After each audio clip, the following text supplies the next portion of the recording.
Hello everyone, and welcome to this webinar series of mindfulness and wellbeing for fat loss. So how can we improve our fat loss phase with making sure that we are being productive and being as efficient as possible to lose body fat, and what can we do with our working schedule and our lifestyle to try and improve upon that. So first of all, cortisol and stress.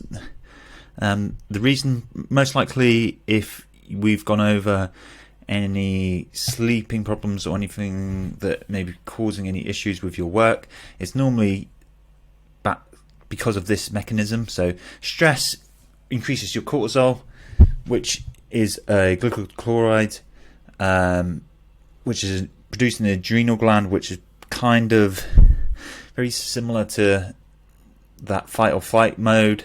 And having that constantly high increases blood sugar, reduces inflammation, suppresses the immune system, and increases blood sugar levels. And what we've been shown to see is the reason for most people for overeating with a stressful life. So negative side effects is weight gain, high blood pressure, changes of mood, irritability, flushed, struggling with concentration, flushed skin, and insulin resistant, and so not good. It's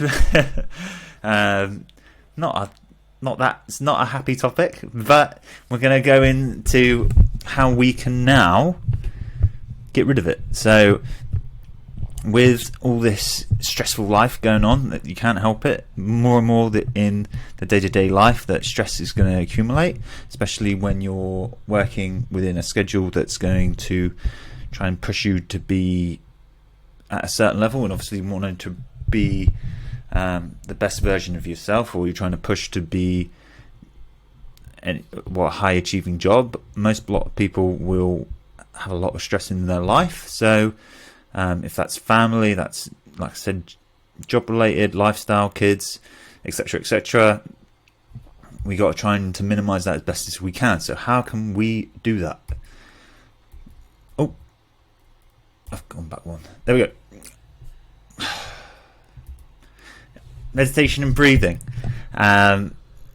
So meditation, something that is a bit, sometimes people can do it, some people can't. It's quite a mixed approach. Not everyone can do this. So meditation, setting some time for yourself to help improve your well-being, reducing the cortisol, taking yourself out of that fight and flight, and it's also been helped to improve your sleep quality as well, as has been suggested. So loads and loads of different practices. But if that's even just setting 10 minutes at the beginning and end of the day to concentrate on your breathing, it's having some time for yourself. There's tons and tons of teachers on YouTube for meditation and stress, guided meditation, so going over that as well. But generally the rule of thumb when you're going through a lot of meditations is making sure that you have time for yourself, by yourself, in a quiet and peaceful place. Controlled breathing in through the nose and out through the mouth with big deep breaths, and into the breath, the inwards breath, going into the filling up the lungs and into your belly, and then slowly releasing like you're blowing out a candle, is the normal rule of thumb with the breath work with meditation. Like I said, it's not for everyone. There is other effective techniques that you can use, but this is one of many. Sleep. So a commonly overlooked variable, something that I obviously keep measure of within your check-ins. But like I said, the ghrelin response can also increase when not getting enough sleep. And what we know, there's a really good book called Why We Sleep. Really, really good book. It basically says you should always try and ensure to get as much sleep as you possibly can. The more sleep you get, the better it is. Actually been proven. you should try and get a regular sleeping routine. But if you need to be well rested, and for your job to be well rested, you need to be having sleep. So you need to be aiming to have minimum 7 to 9 hours. I've met people that just run off hardly any sleep and they feel fine off it. For them, that's just normal. That's fine. It's that because that's their regular routine and they feel fine off that. But the more the sleep, the better. That is the main emphasis of the book. Is it actually reduces so many diseases and for your well-being and your actionable function from day to day. It just improves vastly when you get more sleep, and then also improves your cortisol levels, so you're not as stressed out as all the time as well. But it's much easier said than me saying go to sleep, and then you get to sleep, you try to go to bed early and you're wide awake because you're thinking you're stressing yourself out to go to sleep. But you just need to relax. The breathing can help with that, and then just maybe putting on a podcast and then just relaxing and having a nice dark room, having in the summer having cold air. The same again in the opposite, making sure that you got enough to feel pleasantly warm and comfortable, having pillows that are comfortable, so you can just relax into the evening, and making sure you haven't got any TVs or anything that can distract you in the evening, or having any going on your phone in the evening, maybe reading a book, or like I said, listening to a podcast, but not staring at your phone.